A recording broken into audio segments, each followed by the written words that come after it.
Ladies and gentlemen, this is Steve Eyes. You're on the EyesIsWatchin channel. Another day, another so-called leader reading from the same damn script. From Trump to Mark Carney, all the way to Keir Starmer in the UK. All pushing the same agenda, to tear down the old world and replace it with a system where you can't buy or sell without scanning your face. That agenda. Digital IDs, social credit scores, and ultimately total control. The mark of the beast system sold to the masses as security and convenience. Mark Carney just came out saying the old world order is disappearing and a new one is yet to emerge. He's not even hiding it anymore. The banker who wrecked economies is now out here talking about sacrifice. That's right, Canadians will just have to make that sacrifice, he says. Like this is the Jonestown Massacre. And somehow, Trump's using the same language at the same time. Two sides of the same coin, pretending to fight each other while running the same play. One sells it with suits and speeches, the other sells it with flags and rallies, both building a two-tier society. The rulers and the ruled. Make no mistake, we're living through a controlled collapse here. Food aid getting cut, jobs vanishing, inflation through the roof, and the pedos in charge keep telling us it's all part of some grand plan to save us, when really it's just a plan to save themselves when the system finally crashes. The controllers are done pretending they need us anymore. Clearly. They're openly promoting depopulation and the great robot replacement. Bill Gates has openly said humans won't be needed in the future anymore. On a late night talk show, he barely could hold back his big shit-eating grin, okay? I guess you can get pretty bold and cocky after your billionaire bunker is finished being built. That's right, that's when they really started getting cocky. You notice that? The bunker is surrounded by moats of fire? Totally normal, right? Now they get cocky. Billy the Baphomet, folks, the same guy who's been jabbing the population with endless vaccines, is now out here grinning alongside Trump, praising how they agree on everything when it comes to vaccines. Yeah, the same Trump who just announced he just got his booster and flu shot at the same time. That's right, almost like he's a salesman for Big Pharma. Bill Gates just recently came out saying AI will take over most jobs and leave humans working just 2 days a week. That's right, he recently shared his forecast on the future of work, saying that advances in technology, particularly artificial intelligence, will likely lead to a reduced 2-day work week. As Yuval Noah Harari said, they said the main question they'll be asking is, what do they do with all these humans? Notice how all of them promote the death shots, all want you to get vaccinated repeatedly, and while the public's distracted with circus politics, the AI takeover is rolling out in real time. Every week, another corporate culling is taking place. You heard that right. A lot of layoffs, major layoffs are taking place right now. Amazon, which once bragged about creating jobs, is now cutting 30,000 positions. And this is just the beginning. Behind the curtain, a quiet replacement army of AI bots are already doing the work humans used to do. Okay, Reuters and insiders have admitted it. Hundreds of thousands of positions are vanishing because automation doesn't complain, unionize, or even need lunch breaks. That's right, they just keep using the word optimization. Like, this is done because of advancements in tech. Optimization is repeated. Optimization is the new depopulation, it seems, okay? So when they say that, you already know what is going on here. Just need to keep up with the times, okay? Robots replacing humans in the factories, but you got nothing to worry about. Don't worry about it. Oh, look, another virus outbreak. That's right, you better get your boosters, Fauci voice. But there's a reason why they keep wanting to send you to that clinic to get jabbed, okay? Same time they're telling you you're no longer needed. It's time to put 2 and 2 together, sheeples. And this is exactly what Billy the Baphomet wants, and Carney. Okay, they're all talking about making sacrifices. They don't mean they will, okay? They mean you. Carney's out here saying the old world order is disappearing and a new one is yet to emerge, while telling the same generation that can't afford homes or food to sacrifice more for the planet, he says. Unbelievable. Sacrifice more. People can barely afford groceries. Food banks are running out of food. Make more sacrifices, the demons in charge scream. Meanwhile, his company pulled off the biggest tax dodge in Canada. You heard that right. He taxes you to fund his out-of-control spending, then he stashes it in some offshore havens. Around $6 billion in taxes or so. That's right. Carney says Canada should prepare for sacrifices as he outlines plan for budget. His company, Brookfield, evades over $6.5 billion in taxes. This makes them the largest tax scammer out of 126 of Canada's largest corporations. For the analysis cited in your report, Brookfield's tax scab in just 5 years between 2017 to 2021 was over $6.5 billion. Is that right? That's correct, and that was based on research done by the Canadians for Tax Fairness and by some analysis from the Toronto Star as well. What a scumbag. So it would be fair to say that the extent of Brookfield's tax avoidance, taxes that it should have otherwise paid in Canada in just 5 years, was over $6.5 billion.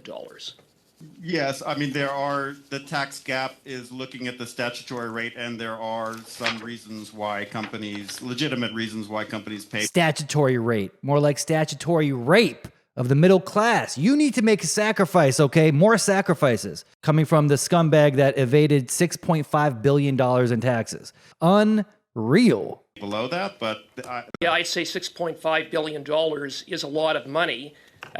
Would it be fair to say that Brookfield is Canada's largest tax dodger amongst corporations? it has been labeled as such. And Okay, well, there you have it, people. You need to make sacrifices. Go line up at the food bank while Mark Carney heads on over to Epstein's Island again with Ghislaine Maxwell. Then you got Billy the Baphomet Gates preaching the same sermon. We'll have to change our habits, he says. The world needs to make tough choices. We'll need to adapt our lifestyles for climate goals. Easy to say when you're flying private jets between climate conferences and vaccine summits. These are the same tax haven hypocrites who tell broke citizens living off food banks it's for the planet, while lounging on yachts and taking vacations to pedophile islands. Your job's gone. I mean, your rent's doubled and the grocery bill is looking like a horror story. Even banks are about to go bankrupt. They're admitting it. And because of, green transition policies, yet they're still following through with them, which makes no sense. Green transition policies that somehow always make billionaires richer and the poor poorer. Mark Carney is the king of economic ruin, okay? He goes from country to country just destroying economies. It's what he's really good at. Even Liz Truss said so. Now he's telling Canadians to brace for big sacrifices while his wealth multiplies overseas. The irony is not even shocking anymore. It's just policy. Canadians are being told to sacrifice their livelihoods, their health, even their kids' futures by a man who wouldn't give up a single offshore dollar. And when the middle class finally collapses, they'll call it a soft landing. Take a step back and notice a pattern in every Western nation. Layoffs, tariffs, shutdowns, and chaos. UPS cut 48,000 jobs while its stock rose 8%. The market rewarded it. Cutting people now means you're doing something right. Investors see fewer workers as higher profit margins. No salaries, no benefits, no pensions, just automation and algorithms doing the job a lot cheaper. Wall Street rewarded it. It's not about growth anymore, it's about extraction, okay? The great human replacement. Your robot replacements are now here. I mean, think about all these companies, Target, Nestle, Microsoft, Intel, all cutting workforces like it's just standard business now. Every corporate announcement sounds the same. Restructuring, efficiency, cost savings, code words for you've been replaced by a bot that doesn't get overtime. Trump's tariffs have strangled supply chains and ignited retaliations, while inflation quietly eats through what's left of people's savings. Gold and silver are through the roof. I mean, student loans are defaulting, and the U.S. government is 4 weeks into a shutdown. I mean, this isn't just bad luck here, okay? It looks like synchronized demolition. The demons in charge are pulling the rug, transferring wealth to AI corporations and banks while feeding the public a steady diet of fear and pharmaceutical obedience. Is it starting to make sense now why they want you to get repeated injections that cause microclots in your frontal cortex? They want to give out mass lobotomies, okay? They don't want thinkers, they want compliant zombies. A population too brain dead to realize they're being phased out. First, they poison your body, now they're coming for your stomach. That's right. The USDA quietly announced that food stamps are being cut off November 1st. SNAP, which is the American Food Stamp Program that keeps 40 million Americans alive, and they're saying that will be cut soon. This is the food stamp program in the States, folks. It's actually crazy. Trump's team has a $5 billion emergency fund just sitting there in case anything like mass starvation happens, okay? But they're refusing to use it though because it's reserved for disasters. I guess they think starving 40 million people is a diet plan. You know, some people will tell you it's just Trump, his art of the deal. It's just a negotiation tactic, but it's more like using starving citizens as bait to usher in martial law. I mean, think about it. Push people to desperation. They wait for the chaos and then they send in the troops to keep order, okay? And Trump already laid out the groundwork for that by creating reactionary forces, okay? Special teams in the military sent out to all these states, but don't worry, it's just in case leftists riot. It's the perfect setup for controlled unrest. Engineered chaos always justifies control. Who knows how this will play out, but 40 million desperate, starving Americans, I'm not sure how this will play out, but if that happens, okay, if that really does happen, then you best believe those Deagle depopulation numbers are starting to look a lot more legit, okay? And to confirm that, I mean, they're preparing for something here. Look at these headlines. Trump orders the National Guard to set up quick reaction forces in every single U.S. state by January, trained and equipped for riot control and domestic unrest. That means 500 soldiers per state ready to hit the streets with shields, batons, and stun guns instantly. The Pentagon says it's civil disturbance training, but think about the timing here. 40 million Americans could lose food aid. Federal workers are going broke, and now the military's forming riot squads for crowd control. I mean, you don't need a crystal ball to see where this is all going, okay? And so many TikTokers are coming out now, these people that are eating off these food stamps. They're saying if this happens, they'll rob every grocery store there is and go into people's houses. Every house in sight is going to be robbed, apparently, according to these overweight Americans. You can look these videos up yourselves. I mean, America, the only place in the world where so many people that live off food stamps, not all of them, but a lot of them seem to be overweight.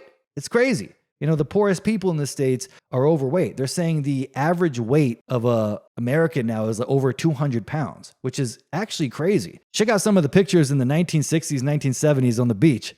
Notice a pattern here? Not a single person that's overweight. Something clearly changed. It's like the food stamp program was designed to keep people fat, obese, sick, unable to fight back. They're creating a domesticated, overweight population that can't do anything about totalitarian control. Clearly, a lot of these ultra-processed foods are meant to be seriously addictive. That's how they were designed. And those food stamps, and a lot of these people want to go after the worst kind of foods imaginable. But look at what's being prepared here. Do you guys not see the overall agenda? I mean, it's like the kind of chaos is manufactured. They're preparing for some kind of collapse. Every country has their own way to do this depending on the mental state of the citizens. Right? America is going to need, a lot more force to force people into a digital slavery system. But the UK, Canada, I mean, they'll just install it and say, F you. Keir Starmer just rejected the petition. Millions of Brits just said, we don't want anything to do with this. He said, screw you, we're going to do it anyway. What does that tell you? It's the same formula every authoritarian regime runs before locking the country down. And if you think it's bad now, wait till the troops aren't even human.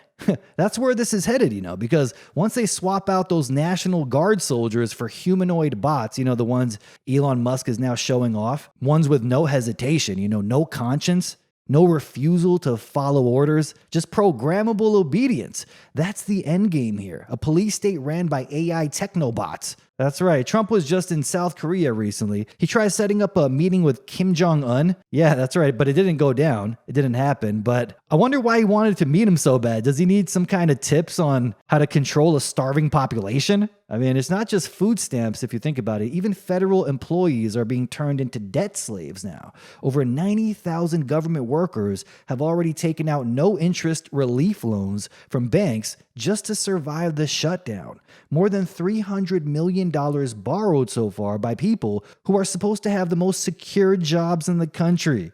That's insane. The government stops paying them and the banks step in to hand them debt. This is where you get the caricature of a shady Jew rubbing his hands together, you know? That's the game, though. The system collapses on purpose, the banks profit off the suffering, and everyone pretends it's just temporary, okay? By December, more than 10 million missed paychecks are expected. 10 million families pushed to the edge. That's not a glitch. That's a pressure test, okay? A controlled collapse to see how far they can push people before they break. So when Bill Gates says humans won't be needed, he means it. Okay, when Mark Carney talks about sacrifice, he's not talking about him. He's talking about you. Okay, and Trump out there bragging about his next booster shot and flu shot like he's repping Big Pharma. Do you not see the same play here? The merger between government, tech, and Big Pharma is now complete. They don't need to warn you anymore. They've already replaced you. Just look at this new 24/7 robot-run convenience store that just opened in North Hollywood. This is insane. It's called VenHub. No cashiers, no clerks, just 2 robots behind glass, grabbing your snacks while cameras track everything. Customers use an app to order, then watch the bots pick items with suction cups and grippers before a QR code unlocks your door to collect it. That's right. The owner brags it costs less than half an employee per month to operate, runs nonstop, and will, in quotes, dominate retail within 10 years. And get this, a new robot, Neo, the robot that is designed to do household chores that costs $20,000 is going to be available to buy next year, okay? But it has one big potential privacy pitfall. Everything is going to be recorded 24/7 and it gets to send everything to whoever it wants at any time. So everything's being recorded now, but don't worry, you get your dishwasher loaded by this thing, which mind you takes about an hour for this thing to do. Yeah, it's not that good of a robot here, okay? It's not that efficient. $20,000 for something you can easily do in 5 minutes, and this thing takes a long time. There's videos of it I was watching. I'm like, this thing is not even good. How could it cost just as much as a standard car? It's insane. I tried the robot that's coming to live with you. It's still part human. Unbelievable. We are headed to a weird dystopian nightmare, okay? I won't even want to be in someone's house if they have this thing. I mean, think about it. It's tracking everything, recording anyone's voice, everything at all times, in case someone says something anti-Semitic. Here in Canada, someone just was sentenced to 9 months in prison for Holocaust denial. Okay. And that person was posting videos on BitChute. So it was out there in the open. If all this surveillance tech is everywhere, get ready to see a lot more people being locked up because now what's said in private will get you charged. And that's a form of conditioning. If people accept someone going to prison for simply stating an opinion, because that's what he went to prison for, 9 months in prison for simply questioning the official story of the Holocaust. How insane is that? We are headed to a weird place, folks. And one post on X just said this: layoff news over the past week. PwC made 5,600 cuts. In FY25, UPS cut 48,000 roles through September. Chegg is slashing 45% of its workforce. That's around 388 jobs. Target is cutting 1,800 positions, about 8% of its corporate team. Amazon's cutting 14,000 jobs, possibly up to 30,000. And Paramount has already axed over 2,000 workers, okay? Someone's asking, is a recession coming? This person asked, yeah, I think it's a lot worse than that, buddy, okay? A lot worse than an economic struggle. We're watching the destruction of the middle class in real time. And here is the craziest part. The same tech giants replacing human workers are also building the global control grid behind the scenes. I mean, look at this Project Nimbus that's been going on recently with Israel and all these big tech companies. $1.2 billion cloud computing deal between Israel, Google, and Amazon. On paper, it's just about modernizing government data. In reality, it gives Israel its own private cloud network, like a digital fortress for military and intelligence operations, all run on American tech. The real twisted, sinister part of this is Israel demanded a secret feature called the winking mechanism. That's a hidden alert system buried in the deal. Every time Google or Amazon are forced by another country, like the US or the UK, to hand over Israeli data under a gag order, they have to secretly notify Israel through a fake payment. Okay? The amount of that payment matches the country's dialing code. Okay, so if the US requests the data, Israel instantly gets 1,000 shekel signal. Okay, it's like a secret heads up that their info has been shared, which is treason, but are you guys surprised? I mean, Israel is building a built-in alarm that goes off anytime foreign governments access its files. No, but it's allowed to access your files, okay? But it's demanding Google fess on up if any other country does it. They never lose control of their data, even when big tech is legally bound to hand it over. That's not business, that's infiltration, okay? Serious infiltration of not only governments around the world, but big tech. And they're not just replacing people, it's merging with that same intelligence network system. Control finance, surveillance, and now AI. And not to anyone's surprise here, get this, the same country that just got a secret data pipeline with Google and Amazon through Project Nimbus is back in the headlines. Israel just bombed Gaza again, even though there was apparently a ceasefire, killing more than 100 people, including nearly 50 kids, all while claiming they still support the ceasefire, in quotes. It started after one Israeli soldier was killed inside the so-called yellow line, in quotes, which is an area that's supposed to be neutral under Trump's new truce deal. Within hours, Israel launched waves of airstrikes, leveling homes and wiping out entire families. Gaza's health officials say 104 people were killed. And what did Trump say? They should hit back. I mean, he literally praised the strikes while bragging the ceasefire isn't in danger. So yeah, we are living in clown world diplomacy. That's right, they call it peacekeeping now. Breaking ceasefires, killing hundreds of people. But it's the same playbook. Manufacture conflict, then pretend to manage it, while the world's distracted by ceasefire negotiations. Israel keeps expanding its Greater Israel project militarily, digitally, and economically, backed by the same tech companies building their surveillance cloud.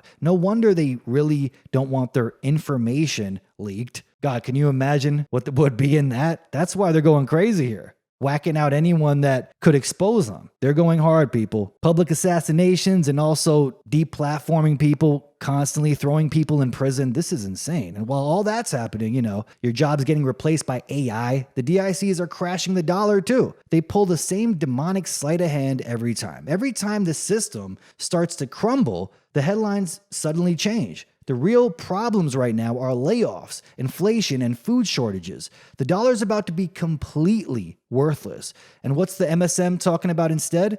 Aliens.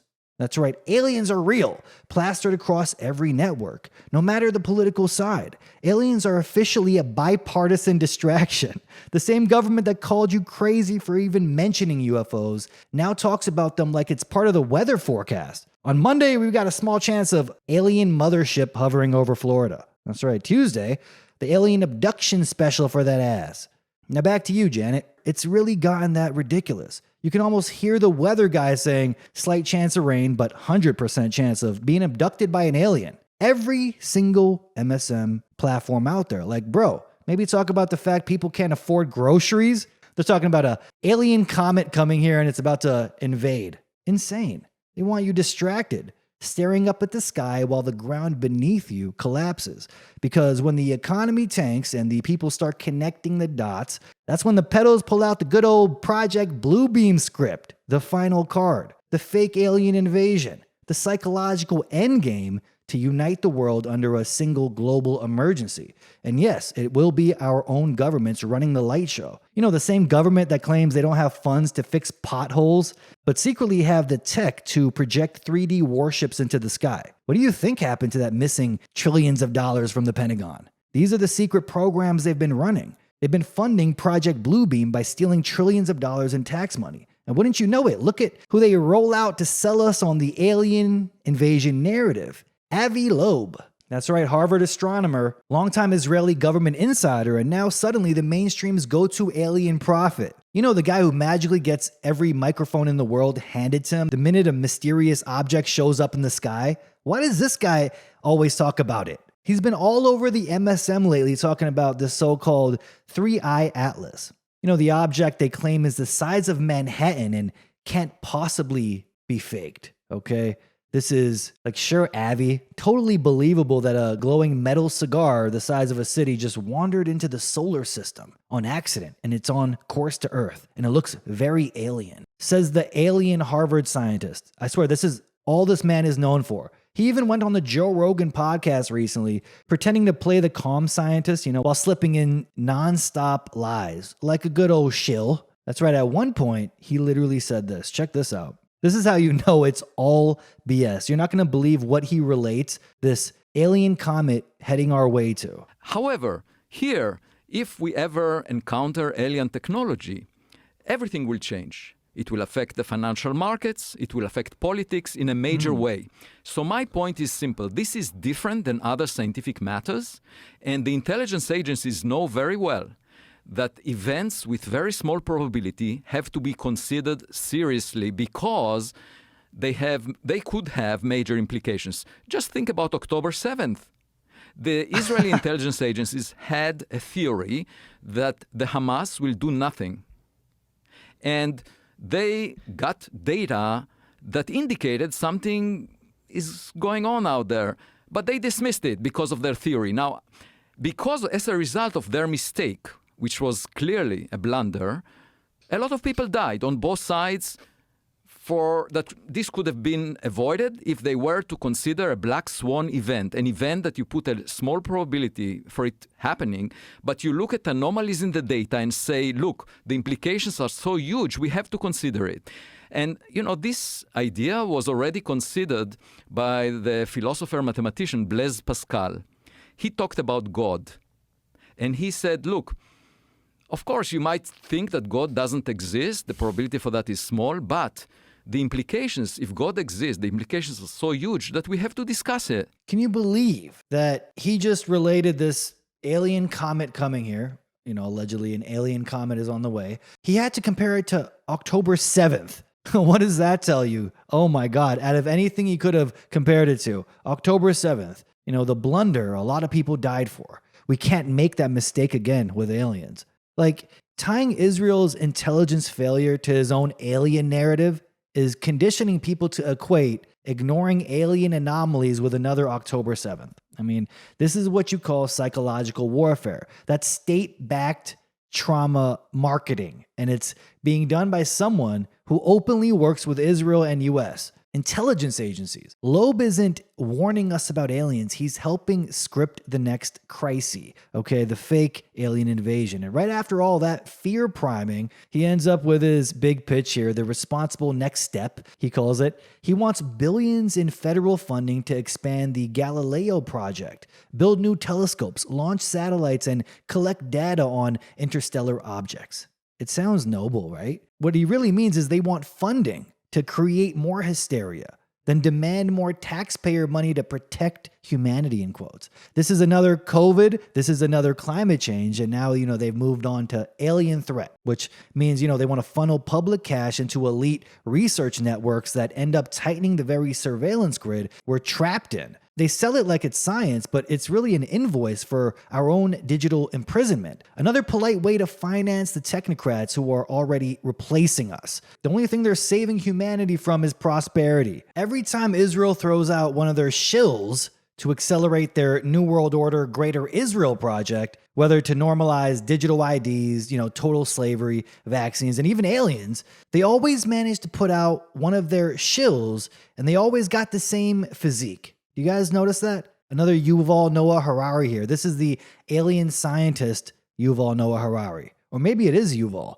in a different suit. He claims 3i Atlas is 1,000,000 times more massive than Oumuamua. I don't know how to say that name. And it's aligned within 5 degrees of the planetary plane. You guys believe this BS? And that its trajectory could be designed by intelligence. Then says the editors made him delete that line out of his own publication because they didn't want to get it published. That's the oldest trick in the book. It's like he's trying to make you think he's rebellious, like he's trying to tell you the truth, and those in charge are preventing him. Like something's really out there, huh? It's the same blueprint they've been using to deceive the public for decades. And now, mainstream scientists who've mocked UFOs for 70 years suddenly can't stop talking about them. You know why? Because fear is the new currency, and nothing sells fear like aliens are coming. This is the new distraction. While AI eats the workforce, while central banks crush currencies, while governments prep new digital IDs and climate lockdowns, they're dangling extraterrestrial breadcrumbs in front of a confused, exhausted public. So when you start seeing holographic flying saucers hovering over every major city, just remember, the real invasion already happened. It's in your governments, in your economies, and even in your bloodstream and your mind. The aliens are just the last excuse before the lockdown is worldwide. And this just in, Keir Starmer now comes out saying the only way to protect from the aliens is to accept a digital ID. You can already see that coming. I'm not even joking. Let's talk about Hurricane Melissa that hit Jamaica just recently. Crazy how they turned up that harp dial with this one. The storm started out as a small cluster of thunderstorms in the Atlantic. Then it rapidly strengthened into the strongest system storm on Earth this year. Winds hit 185 miles per hour, and the pressure dropped to 892 millibars. I had to actually look this stuff up. I was shocked to know it was one of the strongest storms in recorded history, close to Patricia in 2015. Then it did something very strange. It slowed down to 1 mile an hour when it moved closer inland. I mean, you could walk faster than it moved. Hurricanes aren't supposed to act like that. They live off warm ocean water. When the moisture evaporates and condenses, it releases heat that keeps the storm alive. Once a hurricane hits land, that fuel is gone. So the dry air and rough terrain break it apart.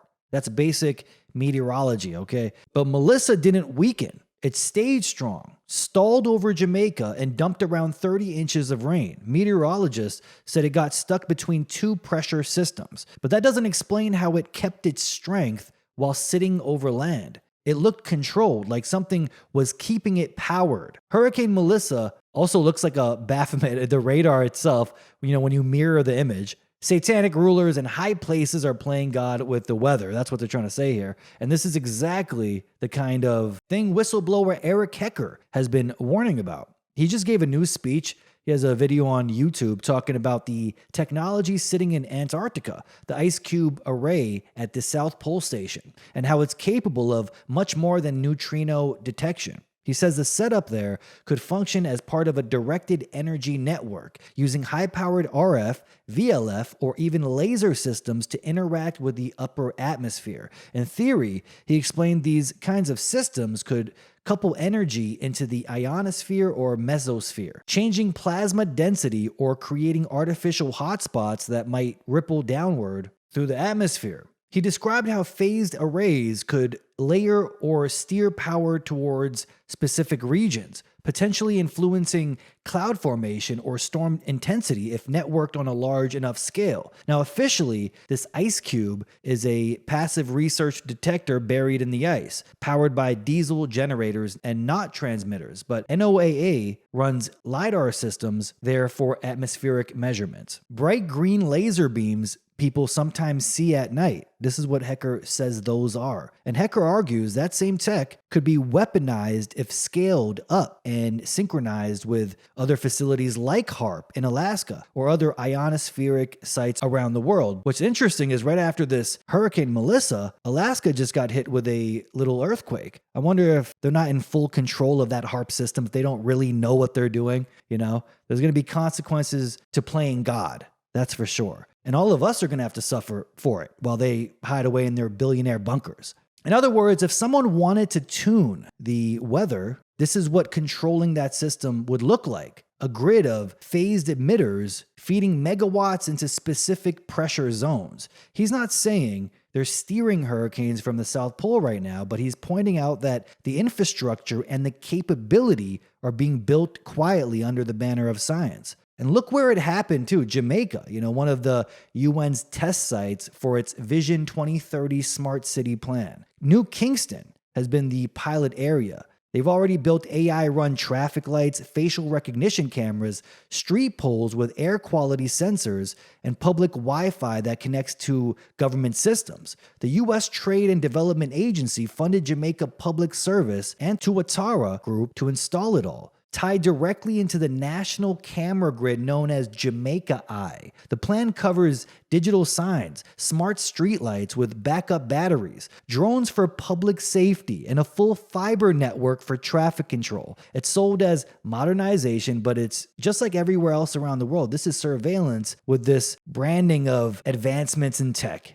convenience. But when a storm wipes out the old infrastructure, the rebuild brings in a new resilient system that they always wanted. This was the UN 2030 Jamaica edition, okay? Smart meters, smart transport, smart IDs, old Jamaica replaced with a connected one. Digital ID Jamaica. Matter of fact, check this out. This was 2 years ago, I believe. In the coming weeks I'll be making certain announcements regarding the acceleration of Jamaica's intention to become a fully digital society.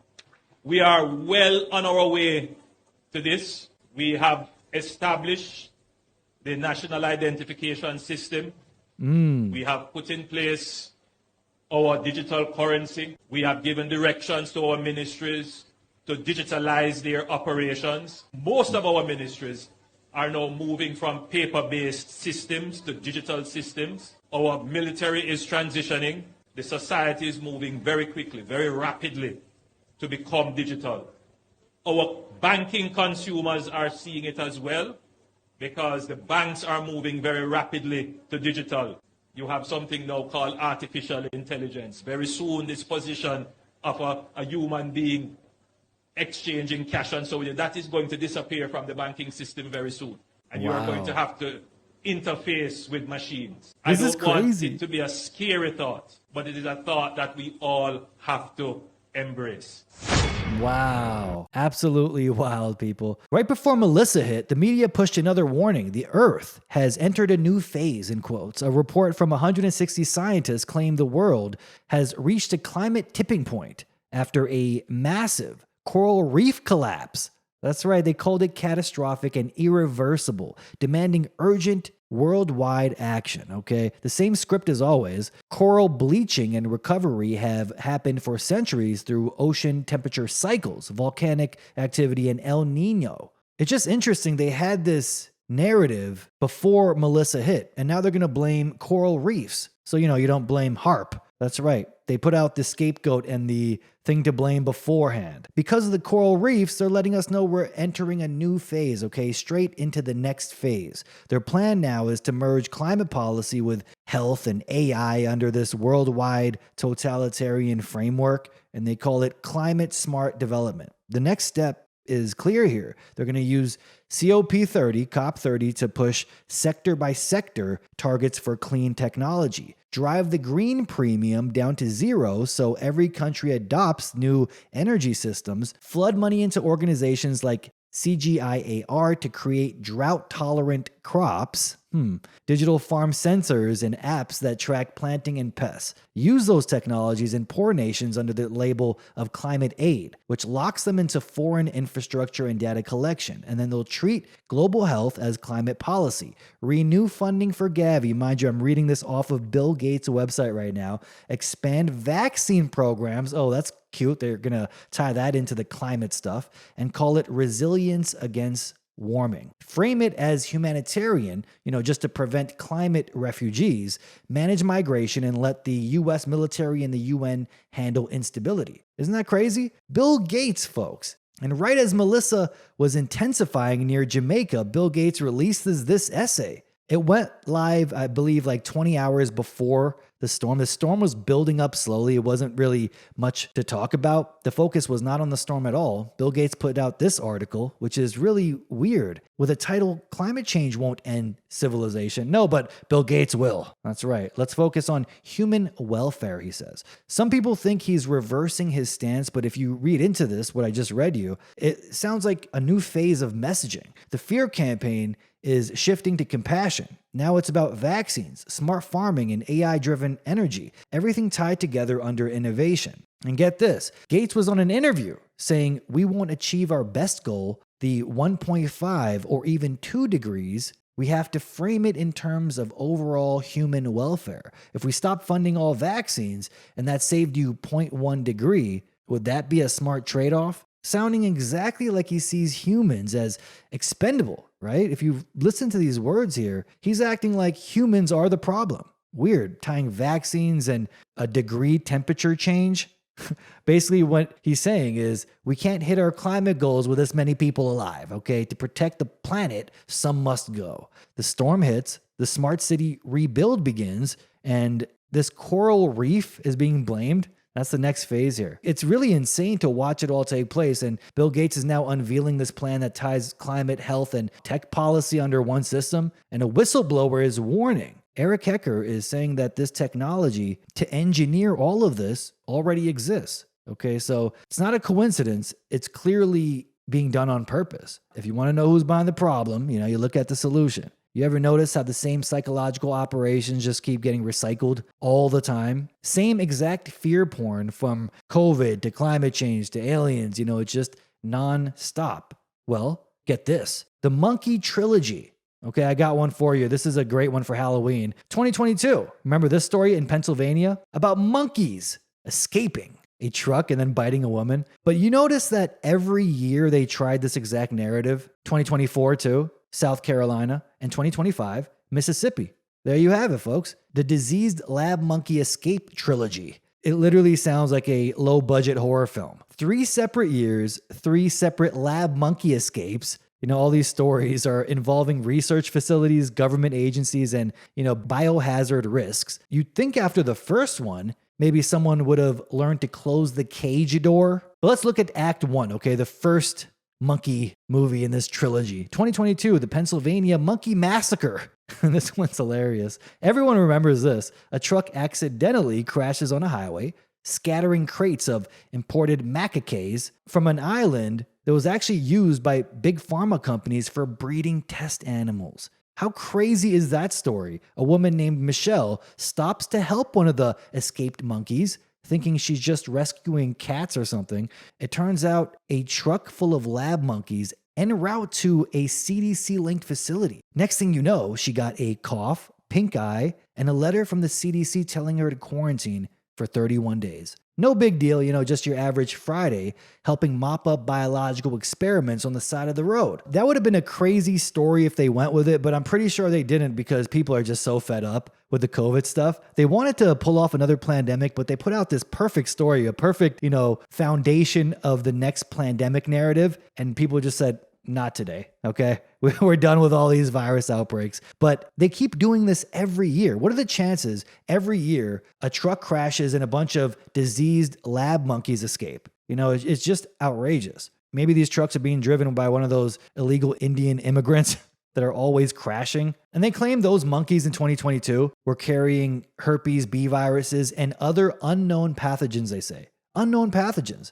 Yeah, just building the narrative beforehand. They could have tied that to any scary outbreak they wanted, but no one fell for it. But you fast forward a few years, and in 2024, remember this one? They should have titled this the South Carolina Monkey Island Fiasco, because apparently the writers didn't get enough attention the first time. 43 monkeys, all young macaques from a company called Alpha Genesis, escaped from their enclosure in Beaufort County. Same species, same CDC warnings, same exact storyline. Police warn residents to lock their doors and windows. Imagine reading that in a country where people can't afford rent.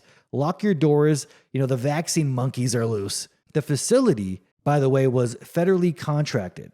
Alpha Genesis has ties to government funding, biomedical programs, testing, behavioral experiments, vaccine development, the kind of stuff that sits at the intersection of science and classified. And these monkeys escaped because, someone forgot to close the door. They wander into the woods while the CEO just laughs it off, saying the monkeys are just being goofy, end quote. Then the CDC steps in once again to assure there's no risk to the public. The same CDC that calls myocarditis a mild side effect. At this point, you have to ask, are these people incompetent or is this just predictive programming? Because it's always the same trifecta: fear, containment, and then lockdowns or closure. It's like they're conditioning people through predictive programming in a way to accept this next pandemic, okay? And sure enough, Act 3 drops. Okay, like I told you, it's a trilogy. Here's the next diseased monkey release. In 2025, just recently, a truck hauling monkeys from Tulane University crashes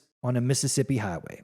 Authorities warn the animals are aggressive to humans, carrying hepatitis C, herpes, and COVID.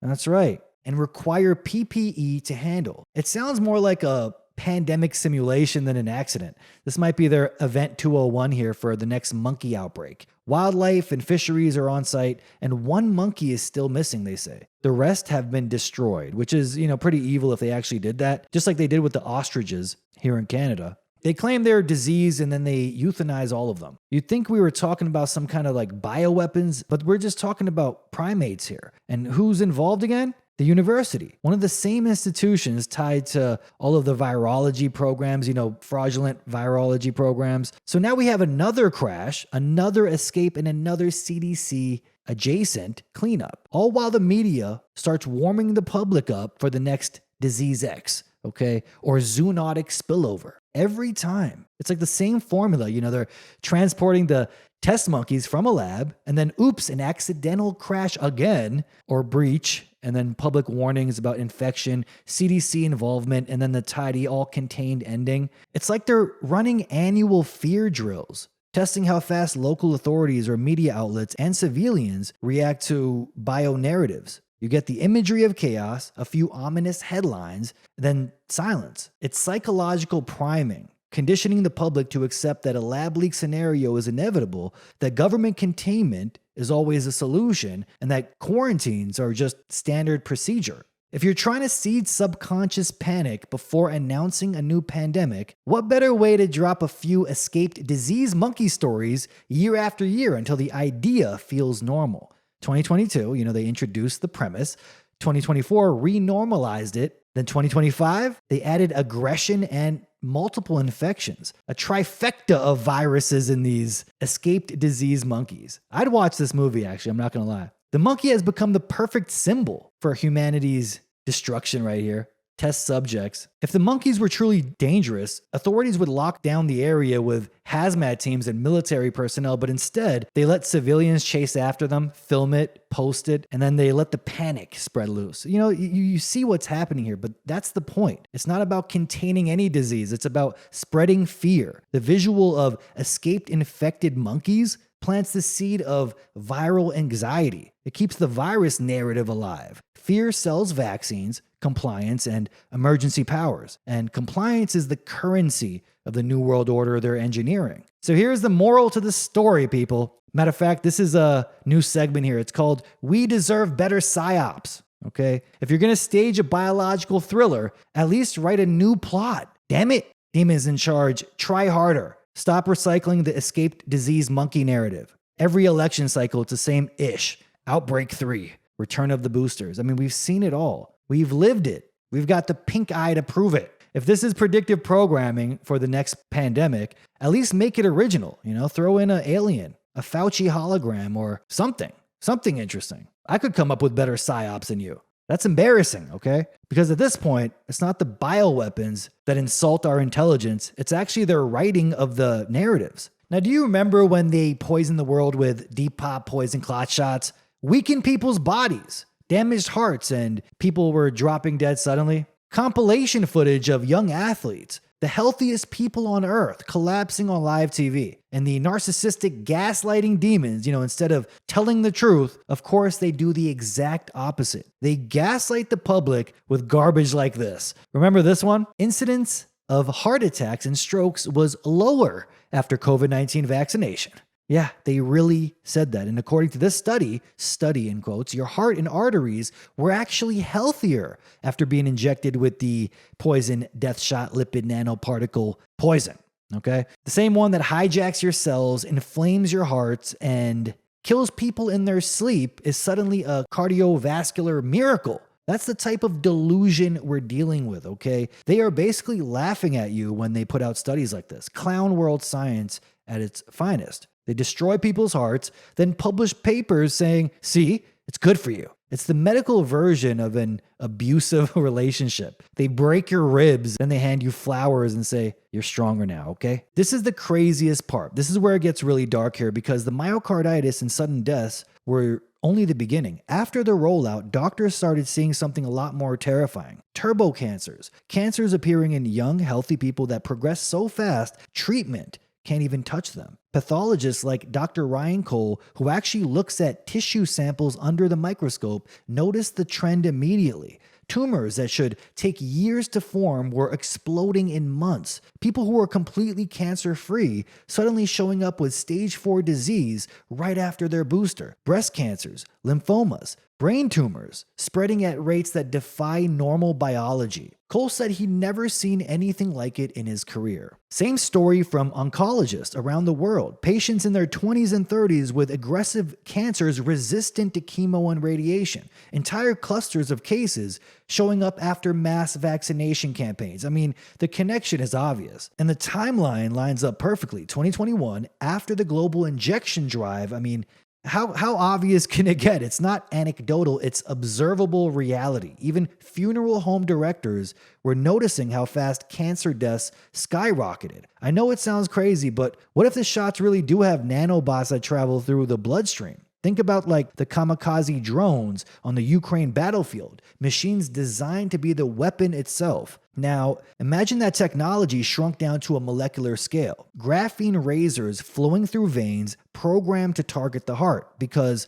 what's the explanation for this right here? I did cover this a few podcasts ago. The new autopsy study in JACC, case reports found something doctors have never seen before. Hundreds of microscopic scars perfectly spaced across the heart muscle in 3 people who died of cardiac arrest. Not in the brain, not the liver, just the heart. Each had multiple booster shots, normal heart function before death, no blocked arteries, and no signs of clots or infection. Under the microscope, the damage looked deliberate. Tiny, evenly distributed burn-like lesions around 200 microns wide, spaced 300 to 500 microns apart, about the distance between capillaries. The pathologists admitted the pattern looked synchronized, like the heart had been attacked from within at the microvascular level. All at once, they called it multiple microscars, but they couldn't explain why it only happened in the myocardium or why it suddenly appeared in multiple autopsies within 6 months. If this was just random inflammation, you'd see chaos, okay?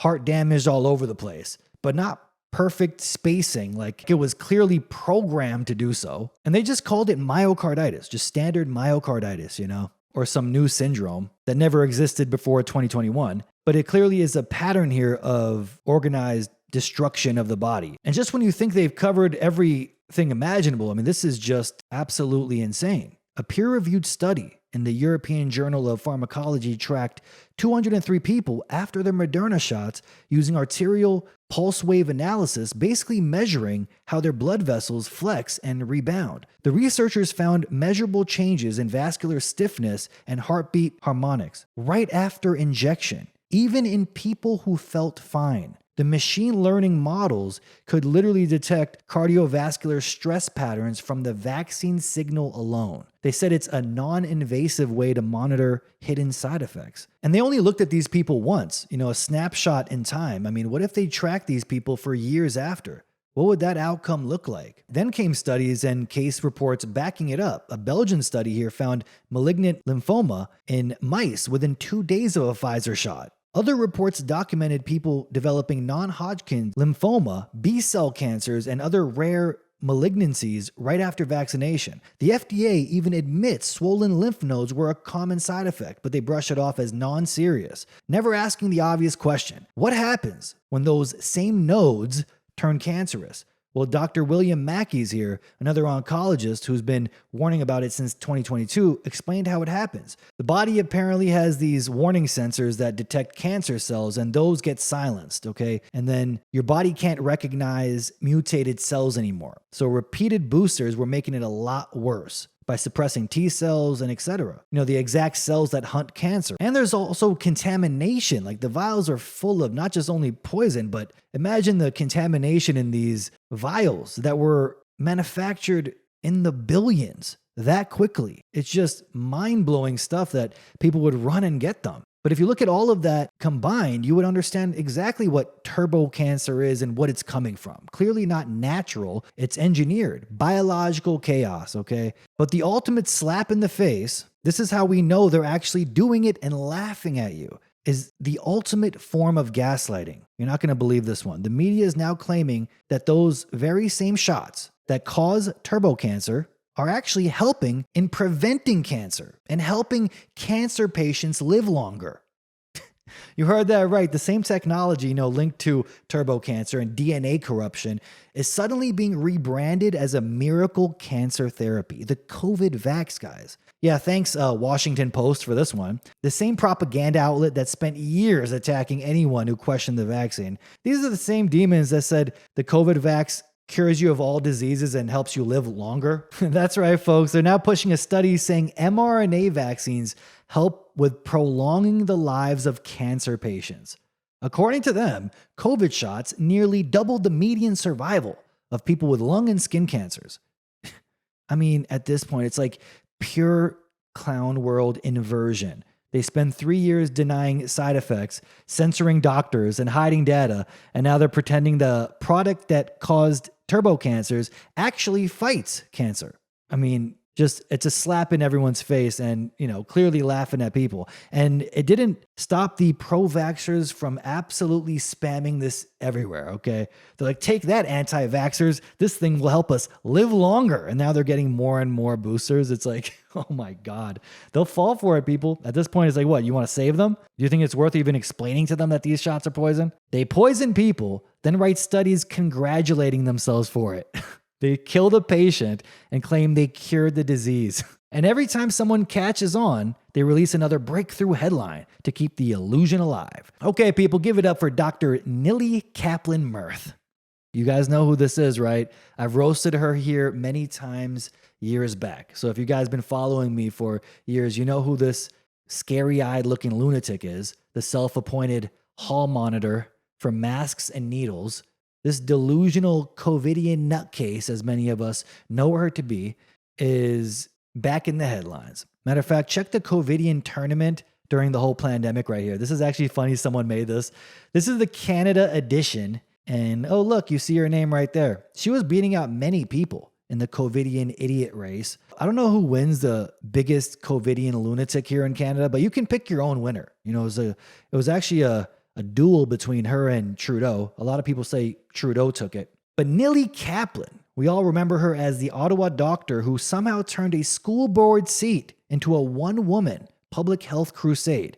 She ran those Jabapalooza pop-up clinics like it was Woodstock for COVIDiots, bragging about how many kids she could jab before lunch while preaching that everyone else needed to stay masked up forever for safety. No joke. Standing alongside that Teresa Tran lunatic. Then she takes that obsession to the Ottawa Carleton District School Board, turns every meeting into a public health sermon, and starts bullying her colleagues, even texting one black trustee not to side with the white supremacists. So she's now threatening the black people on the board. On one video, she was even called out for it, talking about white supremacy while demanding a black woman on the board to obey her orders. Classic Jew move, am I right?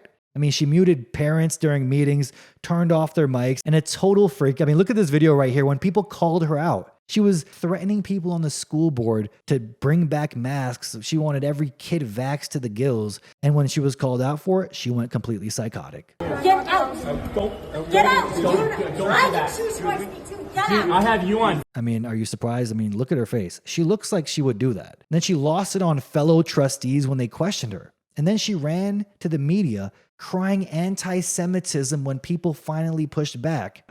Her big finale here, I mean, the headline practically wrote itself right here. Ottawa school trustee Nili Kaplan-Myrth resigns over profound dysfunction in tackling anti-Semitism. Okay. In other words, everyone got tired of her, but the media turned her resignation into how she's just a brave Jewish hero battling hate, when in reality, she was the chaos. She went from masking kids to masking her own meltdown, and the media helped her. And goes to show who owns the media. And then came the twist here. Check this out. The same week, a fraudulent study came out claiming COVID vaccines may help prevent cancer. Dr. Jabapalooza herself revealed she's been diagnosed with uterine cancer. Can't make this up, folks. The timing is just insane. The face of Canada's booster cult getting sick right as the media declares her favorite product the cure for what it actually caused. This is the same woman who spent years fear-mongering on TV, wearing a mask alone in her house, like the camera lens was going to spray a spike protein at her. Every interview with the MSM, she was by herself in a room with a mask on, eyes bulging out of her head, talking about how all the kids need to be forcefully vaxxed and masked, is now screaming, "It's not safe to be a Jew." That's right. The same one who wrote tearful blogs about how someone sending her a rude email was an act of anti-Semitism, playing victim like she personally escaped Auschwitz, while at the same time contributing to an actual biomedical Holocaust with needles, trying to pose as a Holocaust survivor while helping run one. Now she's 10 boosters deep, fresh off another jab and flu shot combo. She posted a video of it, just like Trump actually, isn't that interesting? Posting about her diagnosis before vanishing off social media for self-care. Look, I don't wish bad on anyone. I'm just saying, the universe's sense of humor is undefeated. You inject fear into everyone else for years, and eventually, something injects itself back into you. Just how Jewy is this woman right here? Well, check this out right here. Her actual tweet, folks. Our eldest child is 25 today. She's given us permission to share that she just transitioned. We could not be more proud of her and her courage to be herself, or love her more. Happiest birthday to her. She's talking about her son, mind you. That's right. She wants everyone masked, vaxxed, and trans. This is where I got to put Hitler up here with the "well ain't that some shit" sign, because man, this is a combination of segments on this show, actually 3. This is the Bozo of the Week award, Karma is a Bitch, and the "well ain't that some shit" segment all in one. That's right, folks. Remember how Netanyahu kept the first COVID vax on display like it was the greatest invention ever? Well, Neely here has a way more sinister pick, okay? Just look at this right here. I mean, look at her face while holding a case of poison in vials. Seriously, have you seen anything more creepy than this? It's like watching Ted Bundy hold up his weapons of choice for mass slaughter. And the perfect finisher right here. The Mortal Kombat fatality. Check her tweet right here. Dear nitwits who quote tweet, boasting you've never been masked or had a vaccine and you've never gotten COVID-19. You don't test. Unmasked infectious people put us all at risk. You'll need our care for long COVID and other sequelae. And there have been millions of deaths globally. It's not a cold. And now life hits her with the real sequel, or should I say sequelae. The woman who warned everyone about long COVID just got her own long-term update. Cancer, right after her booster. You couldn't script irony better. She spent years preaching safety while poisoning herself one jab at a time. Maybe the real infection was never in the air. It was in her mind. But maybe the real story here goes even deeper, beyond the lab coats and boardrooms.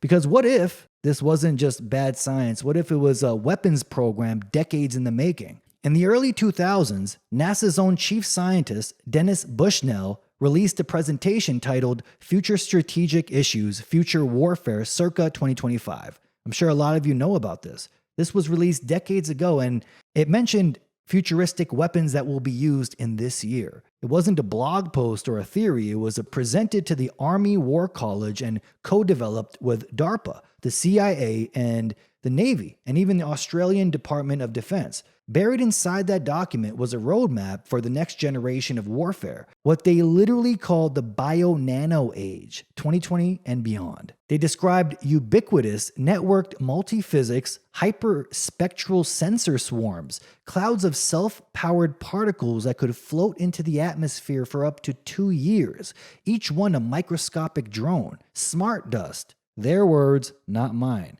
Tiny cubic millimeter devices combining sensors, communication, and a power source designed to drift through the air and transmit real-time data back to command systems. Outrageous stuff. I mean, you fast forward to today and look up. The skies are etched with strange lattice patterns of persistent chemtrails, chemical streaks forming perfect grids. The UN now openly discussing stratospheric aerosol injection to combat climate change, while the military admits to using aluminum spoofer sprays to conceal fighter jets from radar, and somehow all of it aligns with the exact year Bushnell and the Pentagon circled in red, 2025. What if the chemtrails are systems for the Smartdust? Back then it was theory. Now we have nanotags and quantum dots and biosensors the size of a red blood cell. They admit they have this technology. Bushnell's slides even mention co-opted insects, swarms of cyber-modified bugs carrying sensors. Not science fiction anymore. That's literally, page 1 of the plan here. The bio-nano age, they say, would replace the industrial age. Automation replacing humans. Robotics in the large, end quote. Even cyber life beyond AI, end quote. And here we are, right on schedule, huh? Crazy how they predicted that. Everything Bushnell forecasted, precision drones, nano weapons, biological warfare on the cheap has arrived. So when people laugh at the idea of chemtrails or smart dust, they're missing the actual point. The question isn't if something's being sprayed, we know it's happening. It's what if those particles are programmed to do something once they're inside you? Are we breathing in a digital battlefield, a living network of microscopic sensors built to monitor, influence, maybe even program biological life itself? That same NASA document warned that by 2025, warfare would be robotic, non-explosive, psychological, and biosynthetic, decades ahead of its time, and now it's in the air we breathe. And maybe that's why the skies look the way they do. People are saying these clouds didn't exist when they were growing up. The sun, the color of the sun, isn't the same as it used to be. These strange grid clouds, the ones that never appeared in old photos, crisscross like circuitry drawn across the atmosphere. Of course, the MSM comes out screaming they're just contrails, but the military literally lists aluminum sprays for radar masking. And the UN, they just rebranded the same thing as climate mitigation. Sounds like they keep coming out with this new PR campaign trying to act like it's totally normal every time they get caught. You add nanotech to that mix and you get smart dust. Quantum dot particles smaller than red blood cells. They absorb light, emit radio signals, and can literally form ad hoc neural networks in air or inside living tissue. Some researchers already found traces of them in runoff water. If they're falling from above, then we're all breathing it in. And then there's the fungal fiber angle right here. A lot of people send me stuff about this. This is why a lot of chickens and their crops are dying. This is what they believe. Morgellons type threads that thrive in darkness, feed on heavy metals, and according to fringe biologists, grow directional networks through electrical fields. Combine conductive fungus with quantum dots and you've essentially built a living circuit board. Now imagine that hybrid network inside the human body. Nanocrystals riding fungal scaffolds, feeding off the chemical sludge we're forced to ingest, creating an artificial neural web that hijacks the body's own signals, a parasitic operating system. Almost like how they act like parasites on the economy and the government. They got a way to do that within your own body too. Scientists like Masaki Kobayashi discovered that humans emit faint light, biophotons, tiny flashes that track our cellular communication. Decades before him, Alexander Gershwitz called it the morphogenic field, a pattern of light that tells cells how to grow. So what happens when you fill a body with metals and nanofungi that absorb light? You short circuit the signal. You dim the field that connects you to everything else. Maybe that's why people feel hollow. Not just spiritually, but literally disconnected from their own frequency. And if that light-eating network learns to think, to transmit, to coordinate, maybe that's what AI really wants. A biological infrastructure made of us, flesh-based hardware. It is demonic tech. The stories trace back to, when people used to talk about black goo, even before the vaccine stuff. The so-called living AI fluid said to have arrived on Earth through meteorites. This is what the theory was, years back. And it's actually in movies like the Venom movie, Prometheus, Lucy. They've always put this stuff in movies, this black goo, all before the COVID vaccine was even released, before the idea that everyone was talking about graphene. They were putting this stuff in movies, like predictive programming in a sense. And they're claiming that these spider-like beings that fuse with AI and now travel as sentient liquid through space. This is what they were saying.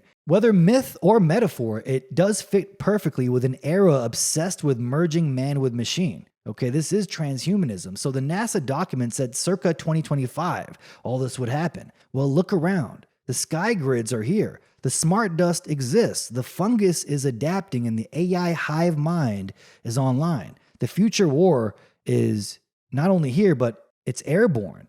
It's in people's bodies.